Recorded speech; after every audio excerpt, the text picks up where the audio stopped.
Okay, hello. Today, the important Japanese architect Arata Isozaki died at the age 91. So he was born in 1931 and died on December 29th, 2022. And we pay homage to him in a hurry because it is important to do so, I think. So Arata Isozaki, you see, born the 23rd of July, 1931, and died today, the 29th of December, 2022, was a Japanese architect, urban designer, and theorist from Oita, where he also built. He was awarded the Riba Gold Medal in 1986 and the Pritzker Architecture Prize in 2019. Isozaki was born in Oita on the island of Kyushu and grew up in the era of post-war Japan. Isozaki completed his schooling at the Oita Prefecture Oita High School. In 1954, he graduated from the University of Tokyo, where he majored in architecture and engineering. This was followed by a doctoral program in architecture from the same university. Isozaki also worked under Kenzo Tange before establishing his own architectural firm in 1963. Here was the man, a very interesting man, interesting looking to this day, actually.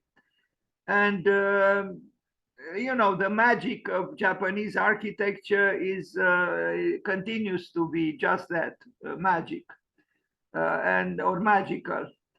And these Japanese stars, because he was a Japanese stars, you know, cultivate and you know, warm up the meat of, or they keep it warm, the meat of Japanese architecture. Is it narcissism here? Perhaps a little bit, but anyway, he was an interesting man and an interesting architect. So we begin with a graphic work that he did in 1968, which strangely, very strangely anticipated deconstruction or deconstructivism. The Hiroshima blast site, the electric city.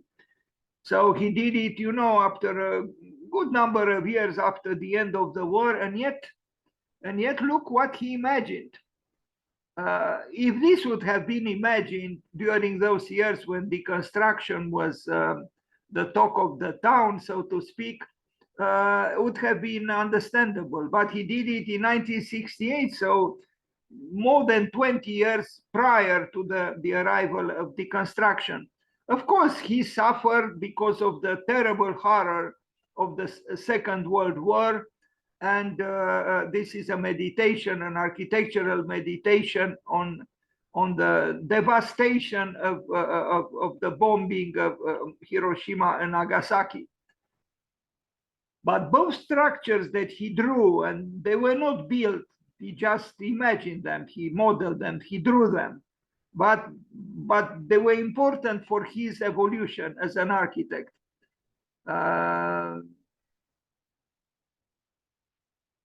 Oita Medical Hall, 1960.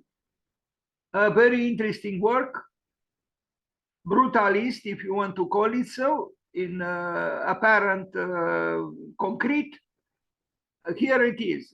In the 1960s, Japan began to assert itself economically as a major power, and it was the heroic age of Japanese modern architecture. And architects like him, and not just him, promoted a very vigorous, freshly vigorous, or vigorously fresh architecture. And this is, you know, an example, a medical hall.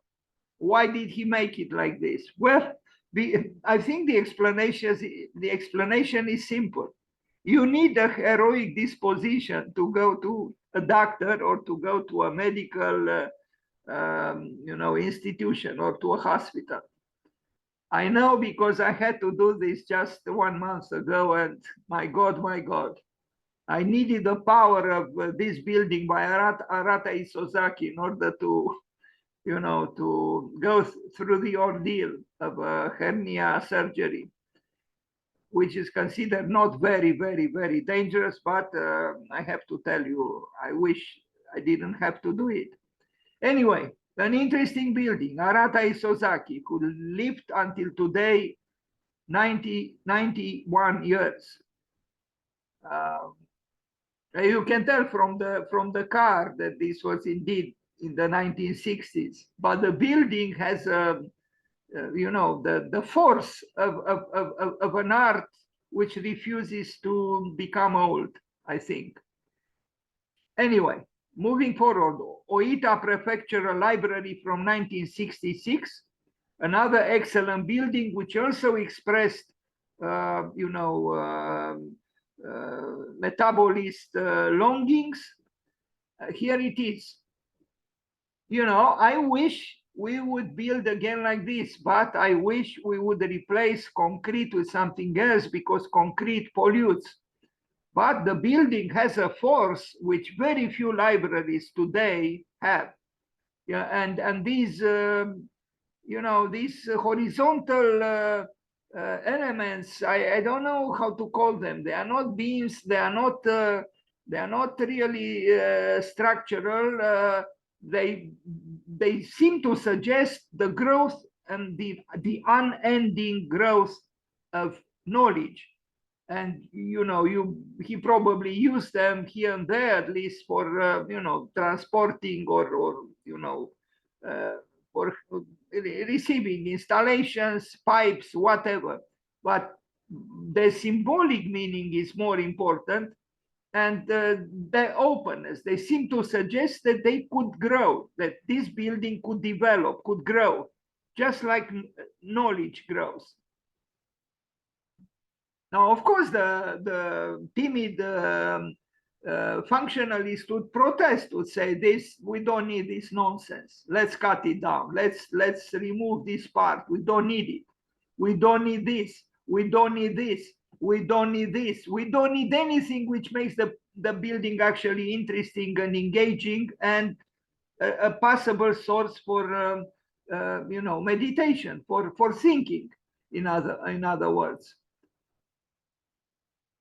I really feel that functionalists destroyed architecture. That's why maybe Bernard Tschumi said, for all to see and read and hear, form follows fiction. It's a great building. It really is. Too bad it used concrete, but concrete has its vigor. Although Frank Lloyd Wright didn't like it and considered it a conglomerate, I think the force of some of these so-called brutalist buildings is remarkable. This is not a timid architecture. Japan couldn't be timid after the horrors of the Second World War. Of course, they provoked that war. They were part of that war. But they were punished severely, and I'm sure they suffered terribly. But from this suffering, a new Japan was born in those years, in the 60s, quite heroically inclined. And the architecture shows it plainly. Arata Isozaki. Who would do such a library today? We are really mellow these days compared to what we look at here. We are very mellow.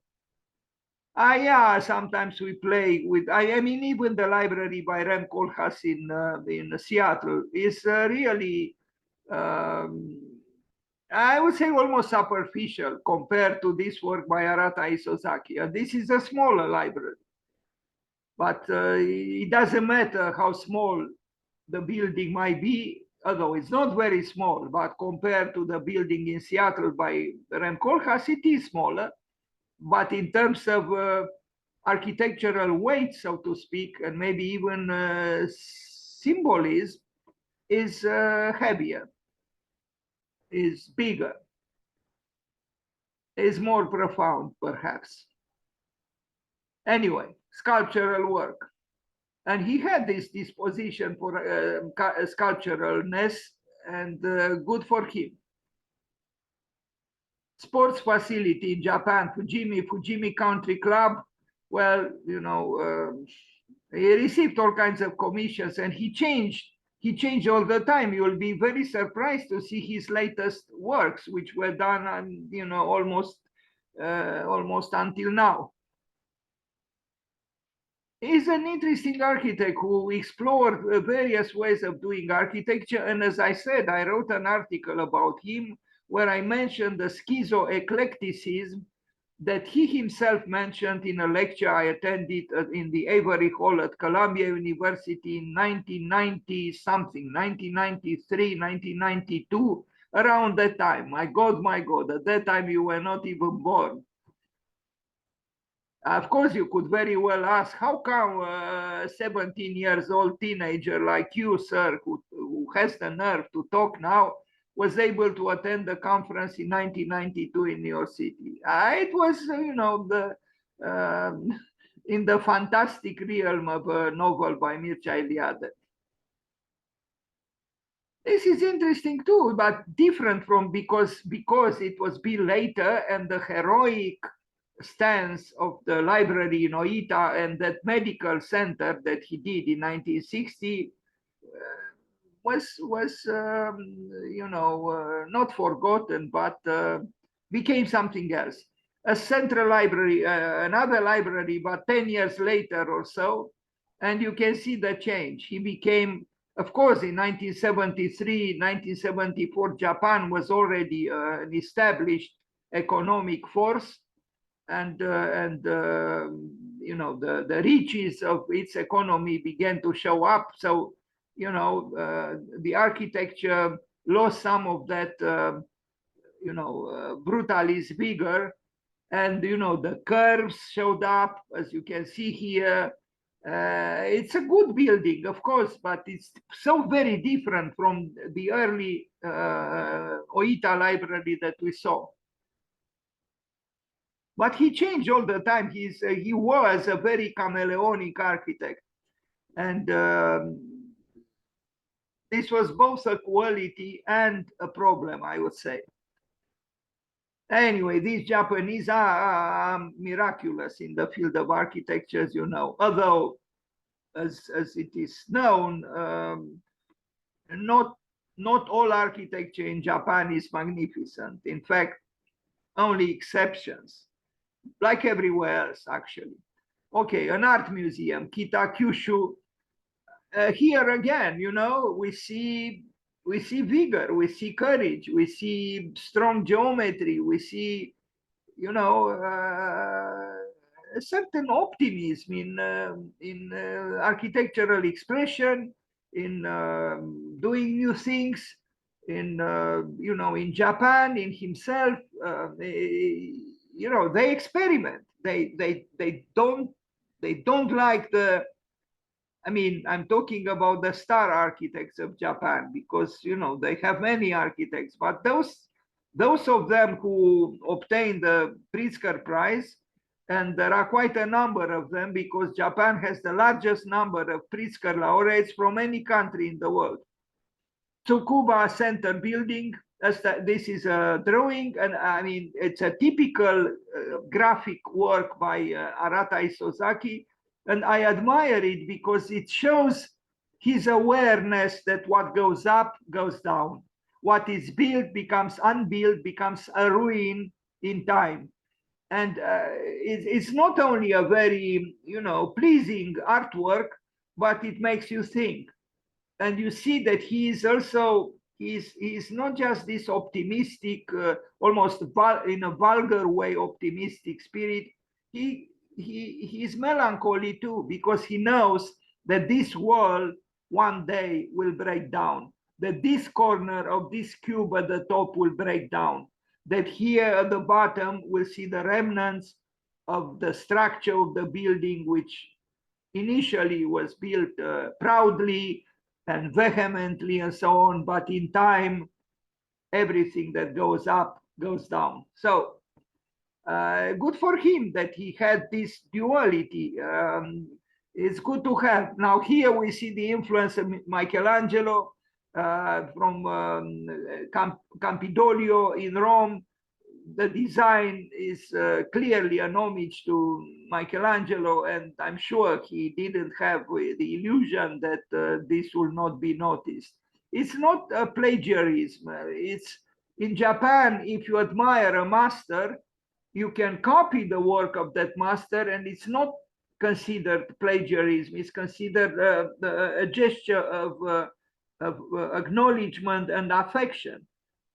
And it's done so obviously, like Toyo Ito almost copied the mushroom columns of the Johnson Wax Center in Wisconsin by Frank Lloyd Wright, and he built a building where the similarity is so very obvious.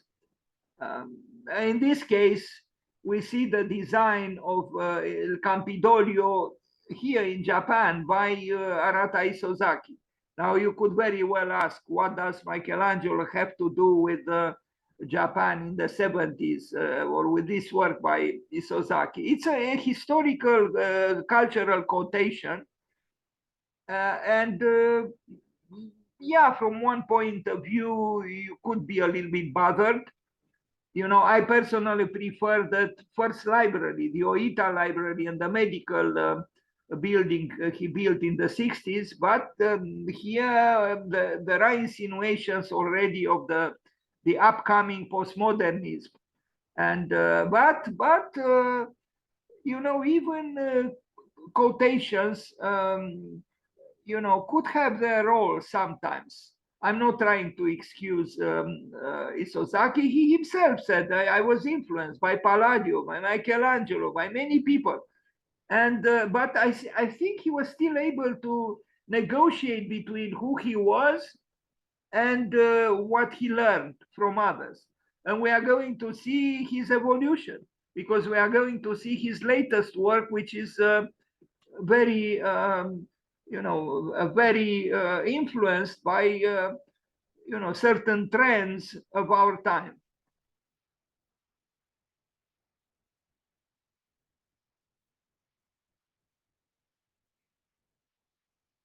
Japan, which has a very, very original culture, also is very fond of learning and assimilating influences from, especially from Europe, but not only from Europe.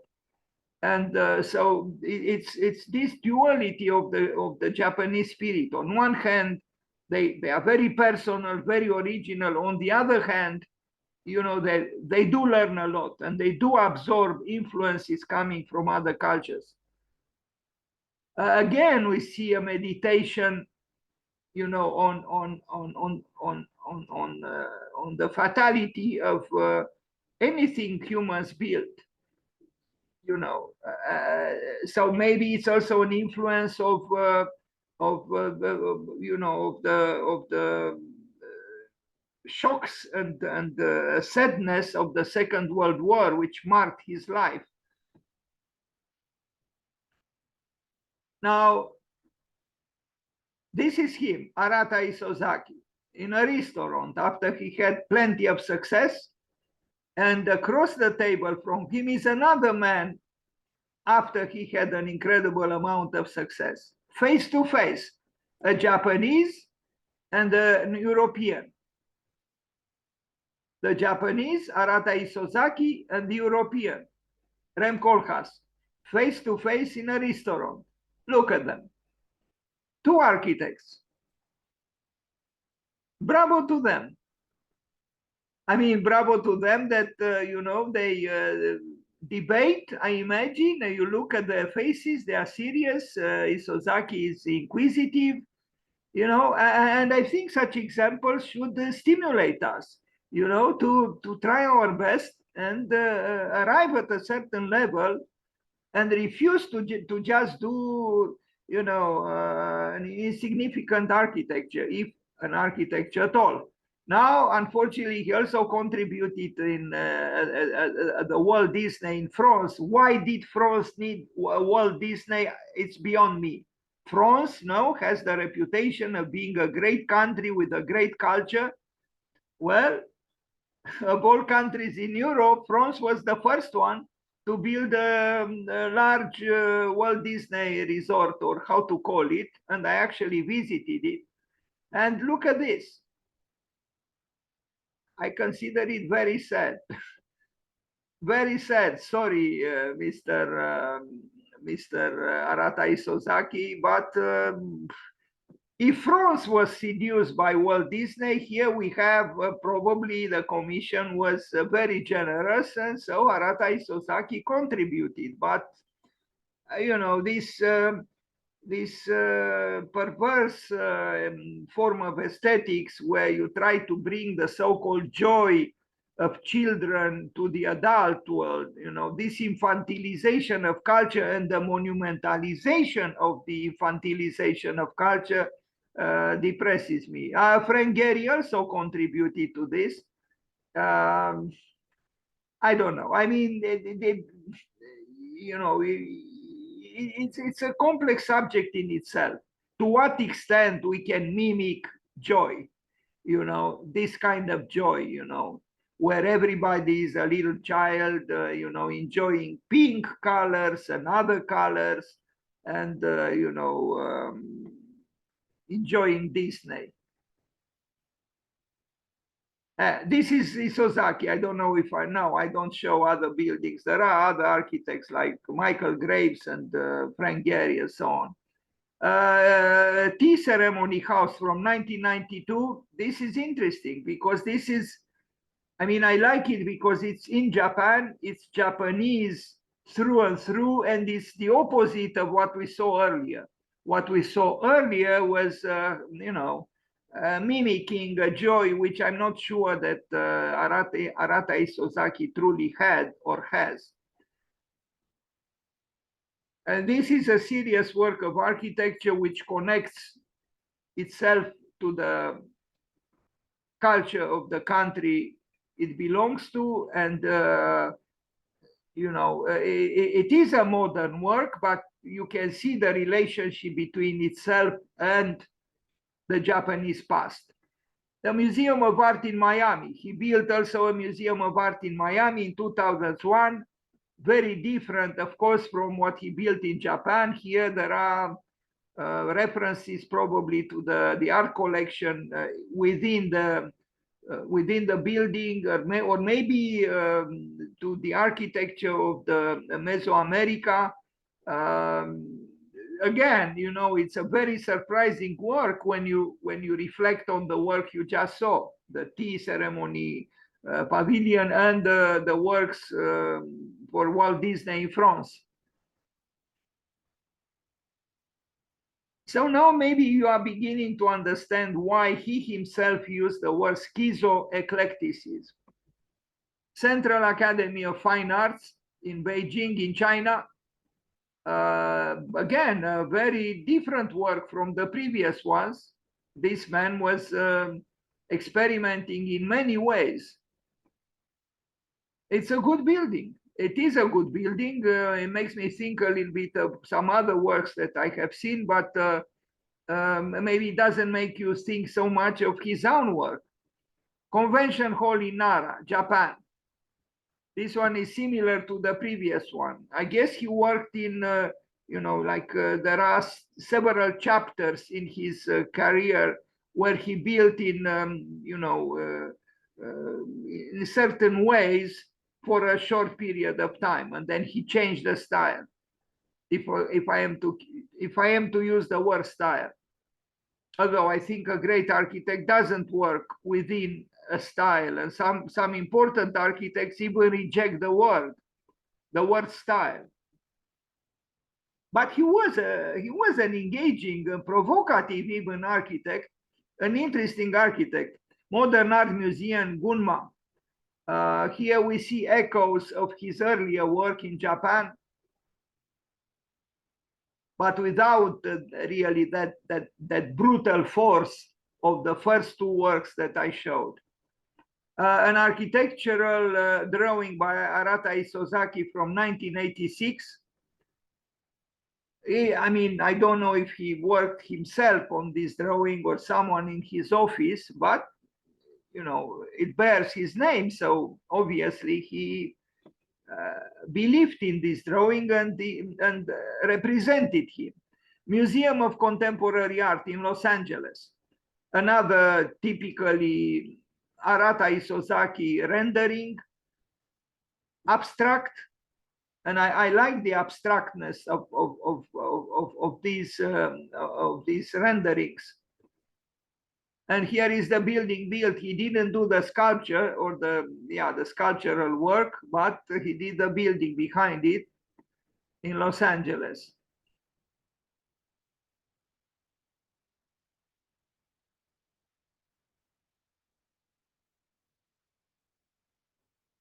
Art Tower in Mito. This is not a bad building at all. Look at it.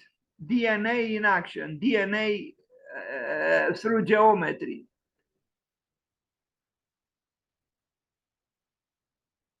He reinvented himself all the time. Maybe that's why he lived a long life until today.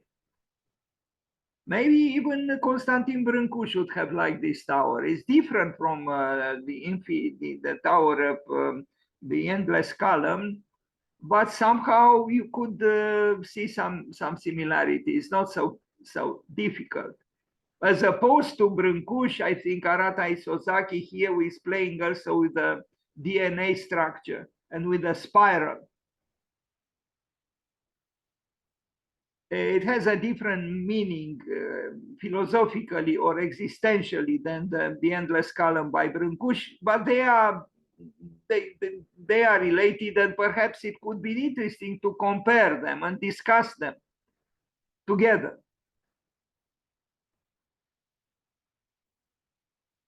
I don't know what its function is, but it's a very interesting building, and it is a building. Maybe in this case, in this particular case, what Brâncu said would have been appropriate, because for Brâncu, a building was an inhabitable sculpture. And this is something like this, an inhabitable sculpture. I do admire this versatility of this architect, and he was continuously updating himself, to be in the present. House of Mankind, ambitious title. Domus House of Mankind by Arata Isozaki, Lagon, Galicia. Let's see. I go a little bit quicker because maybe I'll make tomorrow another presentation about him, and we still have to see the works of John Portman. So this is in Spain, ambitiously called. Actually, it reminds us now of two previous works that we saw. This is done in Spain, but why it was called the House of Mankind, so ambitious a name. Anyway, I don't find it striking, but I mean, considering the title, The House of Mankind, I expected something wow. It's not really wow, but it's probably a good building. The Domus Museum of Mankind, and built in an old quarry facing Orzan Bay in La Coruña, Spain, 1993-1995. Now, this palace from 1990 in Barcelona, it's actually not a palace. It's a sports arena, and it does look like a sports arena. Technology and architectonic culture, in a way. Not all his works, in my opinion, are equally good, but he explores so many things that indeed it's hard to know exactly in what direction he was going. There is a touch of mundanity sometimes in his works, but when you try to pin him down as being a mundane architect, then he surprises you with a work of great poetry or sensitivity and even modesty. So he was a puzzling architect. International Arts Village in Japan, 1995, 1998. Too bad I don't have, I should amplify this. I wish I had better pictures. I only have this picture. Museum of Japanese Art and Technology in Krakow in Poland. Good for the Poles that they invited him to build a museum, although it's not his greatest building, but he built it in Krakow. Congress Center in Krakow, another building in Krakow. I guess Krakow loves Japanese architects because he is not the only one who was invited in Krakow. Well, the other one that I know of, he didn't build, but he was invited to give conferences and so on.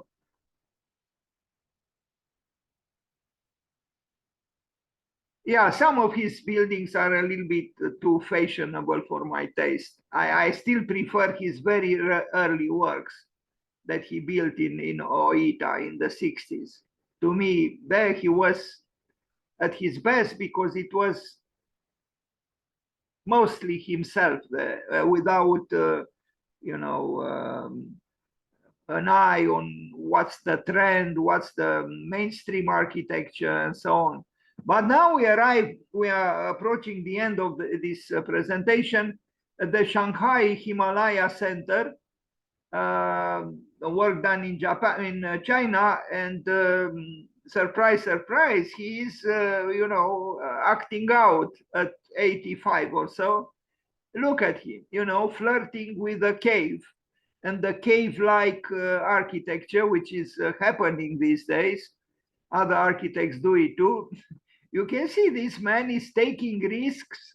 He was over 85, around 85 when he built this building. But you see the schizoeclecticism here too, because this prism here is also his architecture. So how do we explain that he used such a, shocking form of aesthetics, and then he also indulged in glass prism? Look, is the same building, but the interior expresses something, and from the exterior, and I hope I have an image where you can see the rift in a way between the kind of aesthetics that he promoted here and built and what he did in other parts of the building. And of course, the Chinese build anything. I read this. The clients are very open-minded in China. They don't protest against anything. You can propose the craziest idea. They build it. They have the money and they don't comment.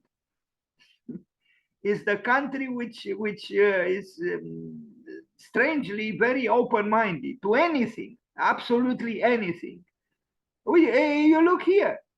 You see what's on the right, you see what's on the left, and then you see what's above.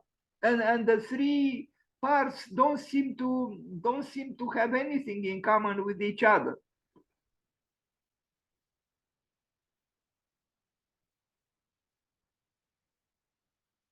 Now you say here there are at least two architects. The one who did, what is at the bottom, and the one who did what's at the top, but it's the same architect.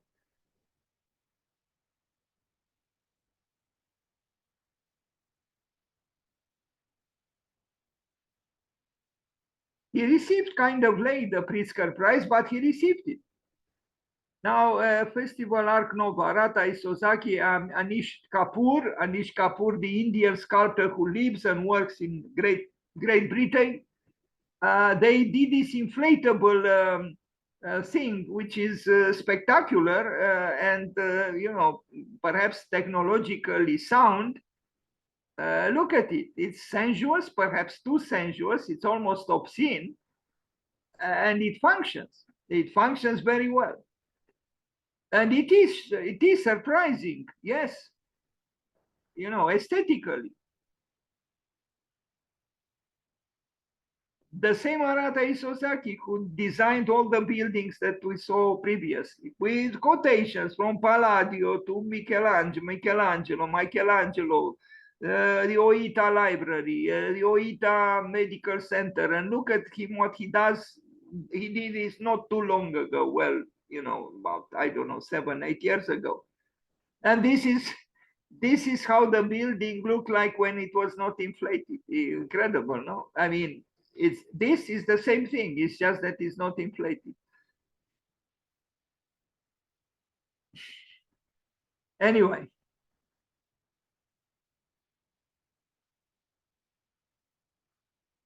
But the beauty of experimentation is for all to see. This man didn't have a boring life. He experimented a lot, and society paid for it.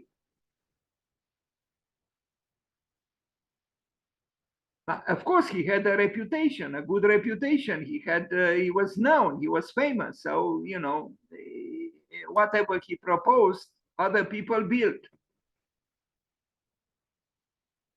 I guess it helps to be famous. If you are not famous, you could propose certain things, but nobody will listen to you.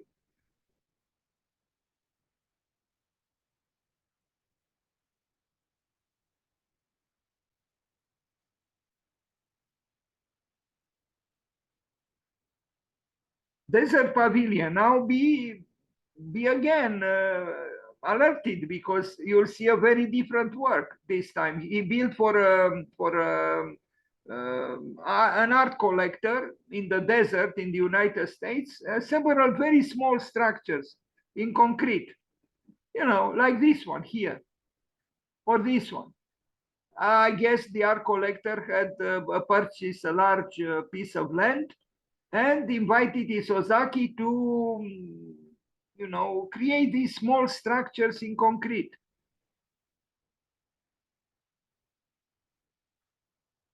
Maybe this is the art collector and someone taking care of the children of the art collector. Maybe the wife of the art collector risking her life there on that big rock. I don't know. But the concrete structure was done by Arata Isozaki.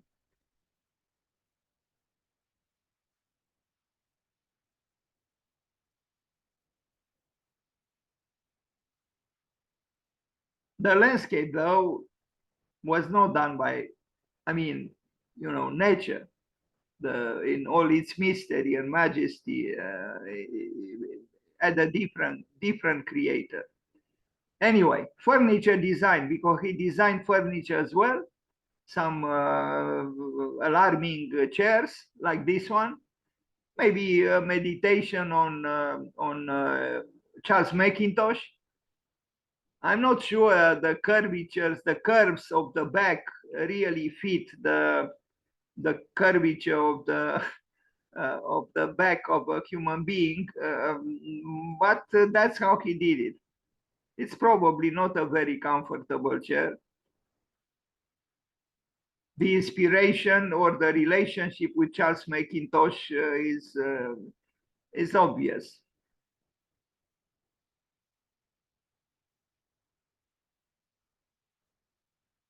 And although the inspiration is for all to see, there is something of Arata Isozaki that is present here and is not present in Charles Mackintosh. So Charles Rennie Mackintosh. So art and architecture. Now I show a few, we end now this short presentation on Arata Isozaki, some, renderings done in his office. I cannot imagine that he did himself these works, but it does show this aspect of his activity, the importance of the graphic work, that if you stay away from commercial renderings and create your own way of visualizing what you intend to visualize, then that graphic work has its own importance and is part of who you are, is part of your signature work, and even part of your questioning what is architecture. It's a tool of investigation. It's a tool of exploring the mysteries of architecture through drawing, through graphic representation. We saw this one. And urban visions, a few here. Of course, like other Japanese architects, he also indulged in utopia, and bravo to them. They were doers, but they were also dreamers. And I think in this sense, Arata Isozaki was and is an example. Because I am absolutely sure he thought, like other metabolist colleagues and other architects, that the role of an architect is not just to lower his or her head and say, yes, master, yes, mister, yes, whatever, and just be the slave of some, commission, but an agent of transforming society and life, making proposals, being actively engaged towards a militant architecture. And he was. And society applauded him. Okay, that's it. So we are sorry he died, but let's talk now a little bit about the man whose birthday is today. So on the very day when John Portman was born, Arata Isozaki died, but not in the same year. So let's talk a little bit about John Portman, about whom I talked not too long ago, but since it is his birthday, let's talk about him again. John Portman, 1924, 2017. So he died 5 years ago. He also lived a long life. He died at 93, no? A little bit longer than Arata Isozaki. Here was the man. He also was an artist. He painted, and surprise, surprise, he was also a real estate mogul, a real estate emperor. I mean, this man built for himself, which is infuriating, no? So Portman incurred the mistrust of critics and his fellow professionals, in particular for combining the role of developer and architect. Indeed, how did he do it? He was dangerously conflicted, they thought. For Portman, development was a means to achieve his artistic goals. Architecture is what I'm about, was one of his declarations. He also said, I came to the conclusion that if I were to have an impact and not be just part of a process I could not control, I should understand the entire project from conception through completion. That led me to real estate. On another occasion, he put the same point pithily but grandiosely like this: I'm the Medici to my own Leonardo. So he wanted to be both Leonardo da Vinci, although Leonardo da Vinci didn't build much. Almost he didn't build anything except a stair for the king of France, Francois Premier. And even that is not very sure that he did. But I guess what he meant, John Portman, is that he wanted to be both the, the patron, the Medici, and the Renaissance great artist. And he strangely actually succeeded. So this is the man. This is the man. He seems like a mellow man, of course he's here 90 years old or whatever, still kicking, so to speak, but the architecture behind him is probably his, and this man changed Atlanta. So John Calvin Portman. Wait a minute, I was wrong. He was not born on God, and I sent a message out, happy birthday, John Portman. He actually died on December 29th, on the very day Arata Isozaki died. I'm very sorry, because I have a list with birthdays, and he was on the list, so I didn't verify if he was born on December 29th or if he died. and he died on this. But from another point of view, maybe I was not totally wrong, because some people think that when we die, we are born into a new life. So for that new life, maybe we could say happy birthday, John Portman was an American neo-futuristic. So think about this language, neo-futuristic. Well, futuristic means neo. So neo-futuristic could mean neo architect and real estate developer widely known for popularizing hotels and office buildings with multi-storied interior atria or atriums. Portman also had a particularly large impact on the cityscape of his town of Atlanta, Georgia, with a Peachtree Center complex serving as a downtown business and tourism anchor from the 1970s onward. The Peachtree Center area includes Portman-designed Hyatt, Westin, and Marriott hotels. Portman's plans typically deal with primitives in the forms of symmetrical squares and circles.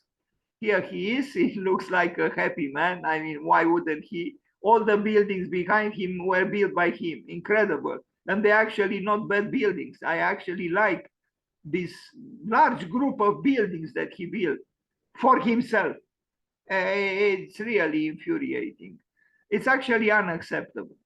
I mean, look at this interior of one of his hotels. How could this be? This is more majestic, more way inspiring than a cathedral. That's why I read that people, when they enter one of these huge atriums of his hotel, say, Jesus. Yes, Jesus. This man spent his millions, his many millions, on these vertical caves with some light very far away vertically. Mr. Portman, you were quite something, it's true. Of course, I prefer Carlos Scarpa, but there is something to be said about John Portman as well, in a different way. Yes, he was a commercial architect, but a good architect, sometimes at least, which is not easy to do. Beijing Yintai Center, China. Look at these towers. I have seen worse towers than this. Too bad he didn't. I think this was a sign of weakness. If he left these prisms clearly with the same, even without these changes here and at the top, would have been better. More vigorous, more virile, more simple. But anyway, it's not a big crime. I mean, if you compare all these buildings that John Portman built with this building by Rem Koolhaas, really, I'm not sure that Rem Koolhaas wins the competition here. You know,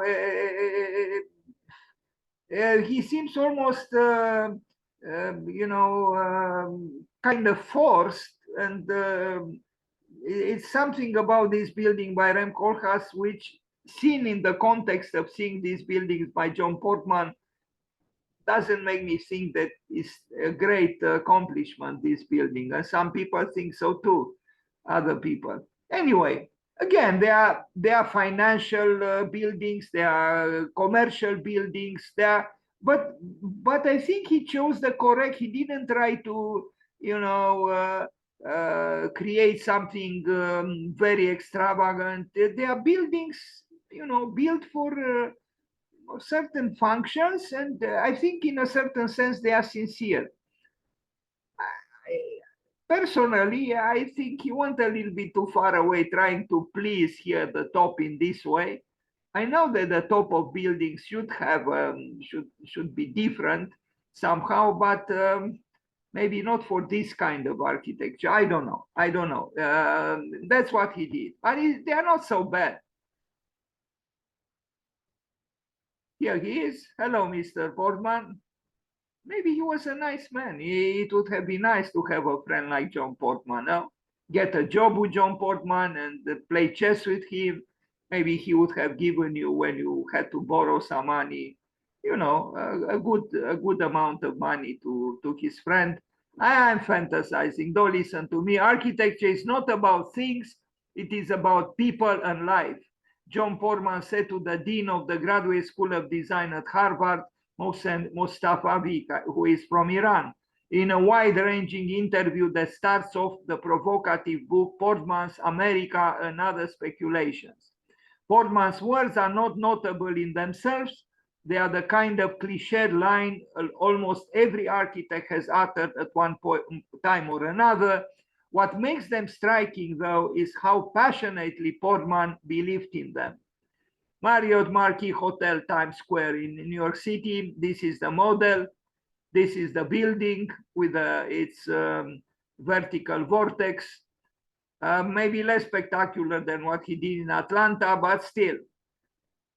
I entered once this building. I didn't go all the way up, and anyway, I was in my middle life crisis, and I didn't have even the pleasure to be there. But I remember I entered. I think I even didn't see although I knew that the atrium was like this. I only stepped in the lobby, and then I quickly got out because it was overwhelming. I mean, in terms of opulence and size and so on. Here is during the construction. We are talking about Times Square, and look at those lifts, those elevators. I think his choice of elevators is not very inspired most of the time because they are a little bit fancy for my taste, but that's my opinion. Like this is fancy too. I understand if he would have given up using this kind of curved and glassed entrance and those elevators, it would have been better, to keep the vigorousness, the vigor of the building without these concessions to I don't know what. Anyway, that's how he built it. This is the plan. It's for consume, of course. This is the architecture of consumption. This is not, a church. This is not for contemplation, but the vertical inner space, which is so unbelievably big, makes you wonder, and this man spent his money for this, I mean, that space, this huge open space inside, if he got rid of it, I mean, if he would have brought together this side of the building with this side of the building, he would have needed a much smaller, plot of land. But obviously he was a man with strange longings, and I'm happy in a way he was. I still don't like the elevators. It's true, they are too funky, but the Atlanta Marriott Marquis Hotel. Now here, almost the Piranesian drama is I mean, if you would allow ivy and who knows some natural disasters to take over the building, probably would become like the prisons of the carcery of Piranesi. It is amazing. I mean, really, it is. It's the building is amazing with what it is not with what it is. Is this inner space, this vertical stomach of the building, which is so alarmingly tall. I mean, how many floors are here? You can imagine. Indeed, I read. If someone enters here and looks up, that someone explains immediately Jesus. And I actually liked even the exterior because it's simple, it's honest. It shows exactly, I mean, it doesn't show you the atrium, but it kind of makes you feel that there must be something there. Otherwise, why the curvature here at the bottom, and why, it expresses in a way. I mean, even in nature, I mean, the human body, when someone has a big belly, you don't see the inner stomach, but you see the big belly. It's the same here, you see the belly of the building from the outside, and you know, if you have a little bit of imagination, you might imagine correctly that it is that huge vertical atrium. But I like this building even more, which was also built by him.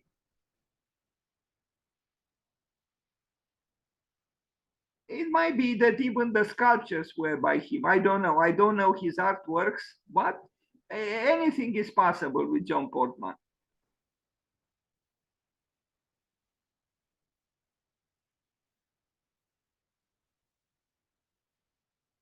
You can take some amazing pictures like this one inside his hotels. Yeah, he was no doubt, in fact, he was not the king of hotels. He was the pharaoh of hotels, the god of hotels, the one and only, John Portman.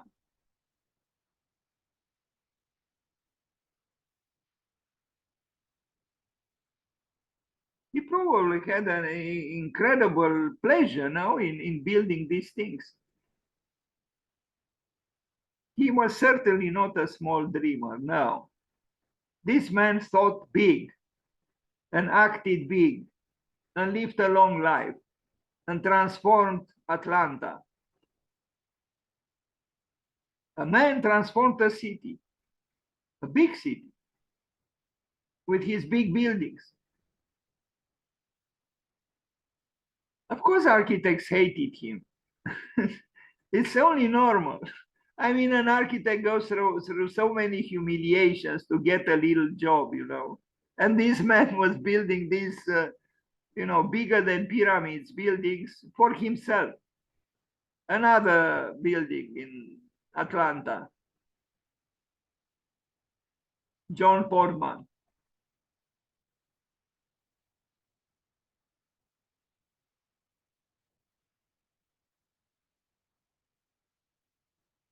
Funnily, perhaps, he even found time to paint. I mean, here you had a real estate speculator, a grand, director of affairs in the field of hotels, and architect, and also painted. I should include, I should search for his paintings, actually. I think in the case of John Portman, the day was certainly longer than 24 hours. Another one, 1967. The picture is from 1967. It was built then in the 60s, Peachtree Center in Atlanta. Look at the developer, you know, elegant and so on, you know, with the hair as beautifully done as Emile Choran used to. Emile Choran, the man who advocated suicide, was actually spending some time, I think, to, comb his hair very carefully. I have seen pictures with him in his later years, with his hair almost as seductively done as the hair of John Portman. I like these buildings, I confess. I think they are excellent. Vertical windows for a change as opposed to horizontal. I'm tired of those horizontal windows, you know, and from wall to wall and the curtain walls. Here is something else. Not bad. Monumental, functioning, narrow, tall windows. Another vertical cave. San Francisco.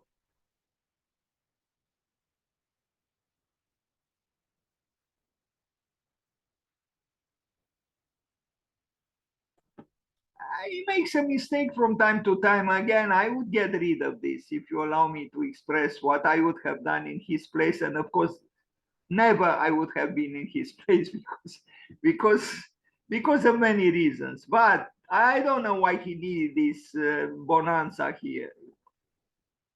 Somewhere, somehow, I mean, this man didn't know where to stop. He didn't need this pathetic little thing at the top, you know. Anyway, because there is I mean, the honesty of the structure, the vigor of the structure didn't need that, scenographic little thing there. He did it. He did it in other buildings as well. Like here, so I think his buildings would have been truly great if they were a little bit more austere. I guess this helped him to sell, I guess. But you see the monumentality, the vigor, the masculinity of the building, the conception of the building, something else than what we see. These, fancy little elevators and these little things, almost accessories. It's like, using earrings or jewels, to embellish, so to speak. I don't know, gladiator, or it doesn't make sense in my opinion. But anyway,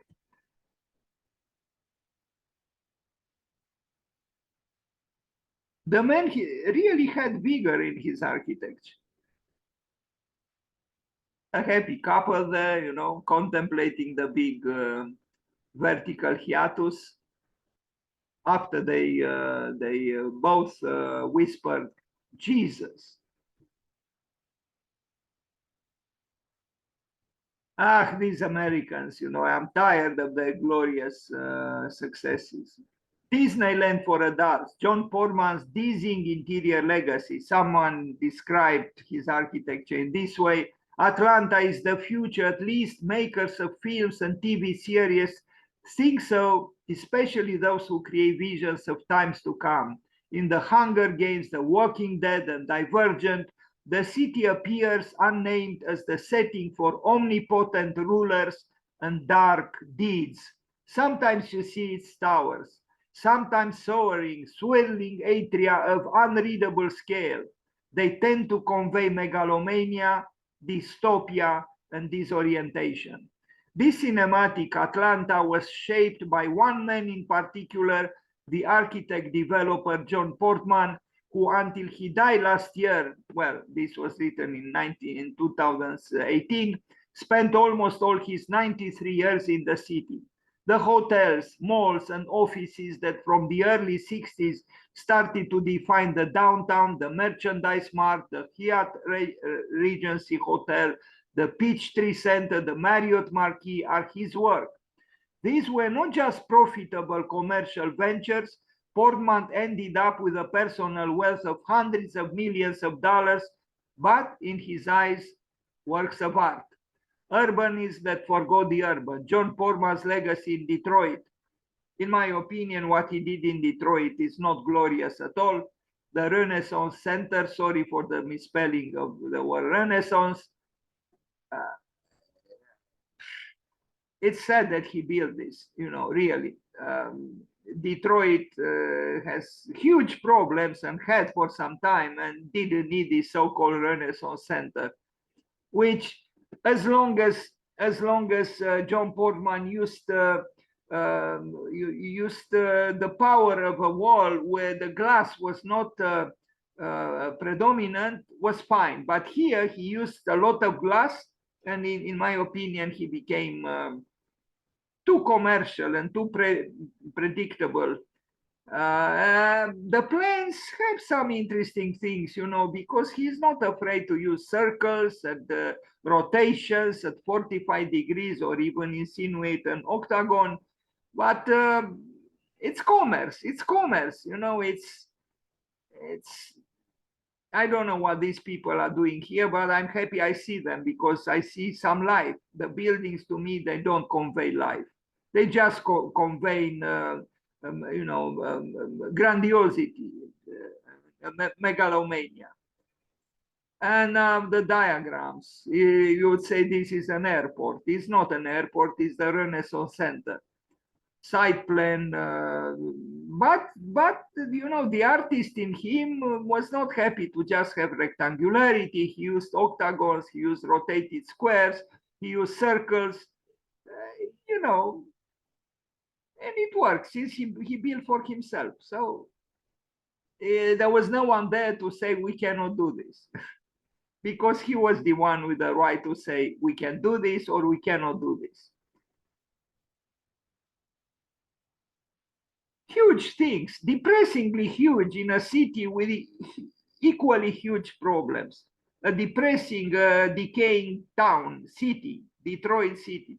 Detroit, the city which was considered the city of the future, thanks to the T model by Monsieur Ford, you know, because people began to exclaim instead of, oh, Lord, oh, Ford. But Ford filled now not just the United States, but the whole world with mass-produced cars, which pollute a lot. And maybe the climate change, or not maybe, the climate change is a result, the rising levels of the seas, the melting of the icebergs. And I read that in the United States, the parking lots, the parking lots occupy 10% of the whole surface of the country. Can you believe it? This is thanks to Mr. Ford and his T model, the first mass-produced car. And Detroit was the capital of that, you know, incredibly optimistic belief that the car will save us all and we'll all arrive in paradise because of the car. Well, it might be that because of the car we'll arrive in hell. That's it.